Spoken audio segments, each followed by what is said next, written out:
ସମସ୍ତଙ୍କୁ ଖ୍ରୀଷ୍ଟୀୟ ପ୍ରେମରେ ମୋର ନମସ୍କାର। ପ୍ରିୟ ମୋର ଭାଇ ଆଉ ଭଉଣୀମାନେ, ଶାସ୍ତ୍ରରେ ଏହିପରି ଲେଖାଯାଏ, ସଚେତନ ହୋଇ ଜାଗ୍ରତ ରୁହ। ତୁମମାନଙ୍କ ବିପକ୍ଷ ଶୈତାନ ସେ ସିଂହ ପ୍ରାୟ ଗର୍ଜନ କରି ଘୁରି ବୁଲୁଅଛି, କାହାକୁ ଗ୍ରାସିବ। ଆମେମାନେ ନିଜ ନିଜ ଆତ୍ମିକ ଜୀବନ ପ୍ରତି ସଚେତନ ରହିବା। ହିନ୍ଦୀ ଫିଲ୍ମ ଗୀତ ଶୁଣିବା ବନ୍ଦ କରନ୍ତୁ, ସିରିଏଲ ଦେଖିବା ବନ୍ଦ କରନ୍ତୁ। ଯେଉଁଠି ପରଚୁଗୁଲି ହେଉଛି ସେଠି ବାହାରି ଆସନ୍ତୁ।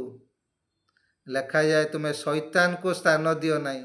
ଆମେ ଯଦି ଏହିସବୁ କରୁଛେ ତାହେଲେ ଆମେ ଶୈତାନକୁ ସ୍ଥାନ ଦେଉଛେ। ଟିକିଏ ମାତ୍ର ଖମିର ସାରା ମଇଦାକୁ ଖମିରମୟ କରିଦିଏ। ଆମେ ସଚେତନ ରହିବା ଆମ ଆତ୍ମିକ ଜୀବନ ପ୍ରତି। ଆମେ ଈଶ୍ୱରଙ୍କ ସହିତ ମିତ୍ରତା ବଢ଼େଇବା, ଜଗତ ସହିତ ନୁହେଁ।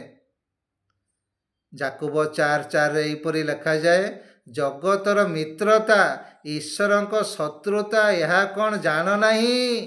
ଅତଏବ ଯେ କେହି ଜଗତକୁ ଆପଣ ମିତ୍ର କରିବା ପାଇଁ ଚେଷ୍ଟା କରେ, ସେ ନିଜକୁ ଈଶ୍ୱରଙ୍କ ଶତ୍ରୁ ବୋଲି ପ୍ରତିପନ୍ନ କରେ।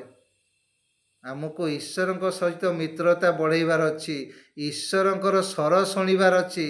ତାହେଲେ ଆମେ ଆତ୍ମିକ ଜୀବନରେ ବଢ଼ିବା ଆଉ ଶୈତାନକୁ ଯୀଶୁଙ୍କ ନାମରେ ଭଗେଇବା।